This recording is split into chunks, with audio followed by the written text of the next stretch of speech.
are building careers Our series, Leading Voices. So talking a little bit about mentorship, can you share a little bit about who your mentor or mentors were as you were coming up through customer experience and how that helped shape you? Yeah, well, I think my story is the anti-story. I mean, I never had a mentor. I didn't even know I needed a mentor. I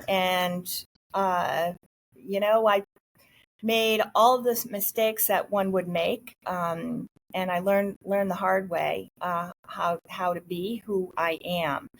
And I think that, looking back, that's really why over the past 15 years in particular, I've been really super intentional about building out my network, men, women, in the service space, tech space, in the arts, because those are the people that I rely on now for inspiration, for education and advice.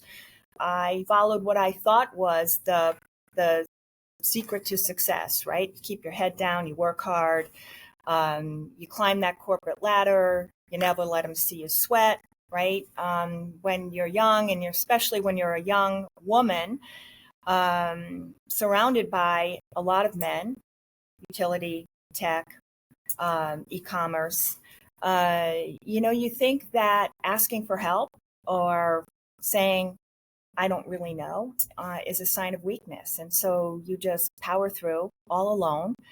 And it takes a lot of years of experience and mistake making to figure out that the answers are always right in front of you. All you need to do is raise your hand and ask. And I think for me, that has been a powerful motivator and a purposeful driver for why I am so committed to helping people around my organization and elsewhere, use their voice. Today I spend most of my time trying to make the lives of the people I work with better. And mentoring is one of those key ways.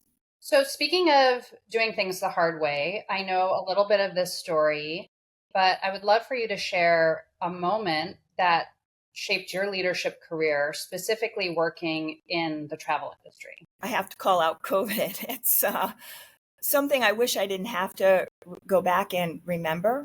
So being in travel, COVID, wrecked our business for a very long time. Not only did it wreak havoc on the world economies and our mental health and education, I mean, all of the ripple effects are still being felt in real time today. But in that moment, in that true moment of chaos, it really changed everything for me. And I threw out what every leadership book would tell you to do, collaboration, pivot, right? And went fully into command and control, because what I saw around me was acute fear. It was a sense of loss and vulnerability, a lot of uncertainty, and people were just, sort of ripped apart, trying to figure out how to survive, both with their families and in the business. And so in that moment, I gravitated to what I'll call radical simplicity. And I was hyper-focused on helping my people and the people around me stay focused. And the easy way to do that was to start every workday, 9:00, with a simple question. What is the one thing you need to accomplish today? Not 10 things, not 20 things. What is the one thing? And then we would check back in at the end of the day. What'd you do? What'd you do? What'd you do? How do you feel? How do you feel? How do you feel? And then we just repeated that pattern on and on and on for months. And it was the anchor that helped people stay hyper-focused and sort of block out, the myriad troubles that were going on every day. And that lesson I learned was really rather simple, right? Sometimes you just need to abandon everything you think you know and go with your gut. You have to lead for what's happening in the moment.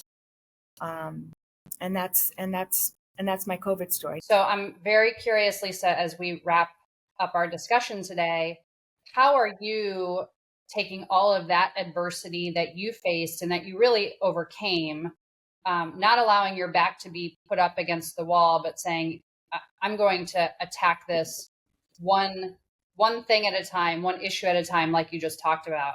How are you paying it forward? And how are you helping young female leaders, or what message do you have for young female leaders in CX today?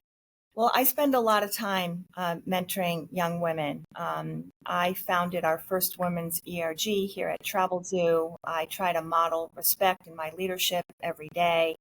I try to be a good listener.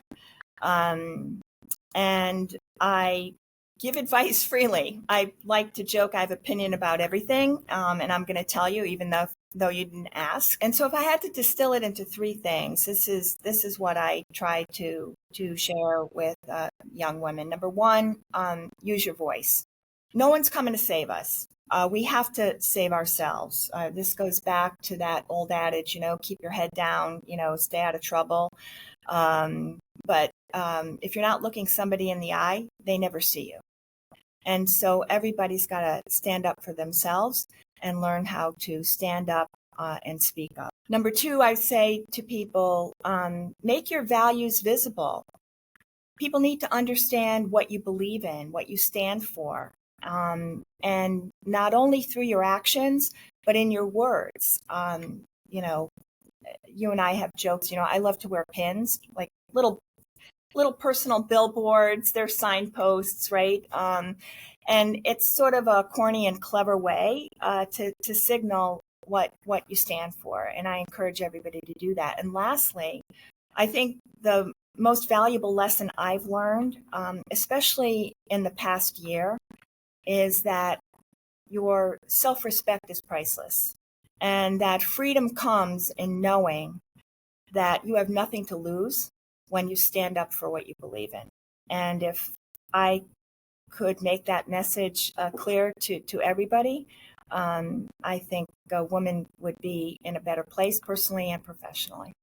So many great lessons, Lisa. Thank you for sharing that on your experience in customer experience, the adversities that you faced, as well as the messages that you have for young female leaders. So I thank you for your time. Again, we know how valuable it is. You're in the winter travel season now, getting ready for the spring travel season. So it's very much appreciated, and we're just honored to feature your story. Well, thank you for having me, Ruth.